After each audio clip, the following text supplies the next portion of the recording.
today we are making 3 different kind of crepes, and this is how I make it. Here we're going to need 2 cups of flour, and I already sieved them. And I kind of make a little well in the flour. Inside that well, you're going to add some 3 eggs. Here you have a glass of milk. Next, you're going to add a little bit of sugar to balance out the salt. And this is the salt. Next, you're going to add a little bit of oil to give the crepes a nice color. Next, find your whisk and mix everything together. You want to make sure it's lumps free. And once that's all done, you can cover it and let it sit for about 30 minutes. And when the 30 minutes are up, you can start making the crepes in this pan. And the pan is like a non-stick. You can add a little bit of butter to coat the pan with it. Next, find you a ladle to scoop out the crepe batter. And this kind of ladle I have is perfect because I only need 1 scoop at a time to make 1 crepe. And cook them at a medium heat, and it will take about a couple of minutes on each side to cook. This recipe will give you about 20 to 22 crepes. This recipe tends to stick a lot, that's why you have to use a non-stick cooking pan. If you don't have one, you're going to use lots of non-stick cooking spray. Here what the crepe looks like once you finish making them. Here we are making our stuffing for our first crepe, and we have 2 chicken breasts. They're kind of little, and next we're going to need some good seasoning, and we have here some jumbo. Here comes a little bit of lime juice, and lime juice always works well with the chicken and fish, and we're going to add it on top of the chicken breast. Here we have a little bit of Dijon mustard, and we're going to need some oil because the chicken breast doesn't have too many fat, and the oil is going to help with that. And right after the jumbo, we added some black pepper. I usually let the marinade sit for at least a good 1 hour before I start cooking the fish or any kind of chicken I marinate. But today I did not do that. I just went ahead and start cooking it. And you're going to steam this for about 30 minutes. And you're going to add a little bit of water.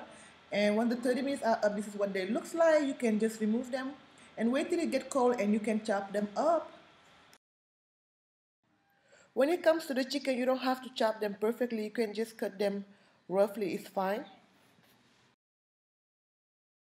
If you use this chicken by itself to make this crepe, it's going to be a little too dry. That's why we need a sauce, and I chose to make a caramelized onion sauce. To start off, you're going to need a little bit of oil, and make sure the oil is hot before you're going to add the onions in there. And I kind of chop the onions a little bit of small sizes. And the key to make caramelized onion is to be patient and cook everything at a low heat. And you're going to see it's going to change color, and next thing you know, it's going to be nice and caramelized. And I wanted to add some little bit of garlic and some jumbo cubes too on it. Right after that, you're going to need a little bit of water. Once you add the water, let everything cook again for another 2 minutes and turn off the stove. And now it's time to assemble our chicken crepes. First, you can start off with the chicken breast. Next, you're going to add some caramelized onions. And third, you're going to add some French fries. And you're going to wrap it like a wrap or like a burrito shape. It's going to be easier to eat like that. Now, just the chicken breast was small sizes. It was only able to make about 3 crepes. And this is what they look like when it's all done and wrapped up.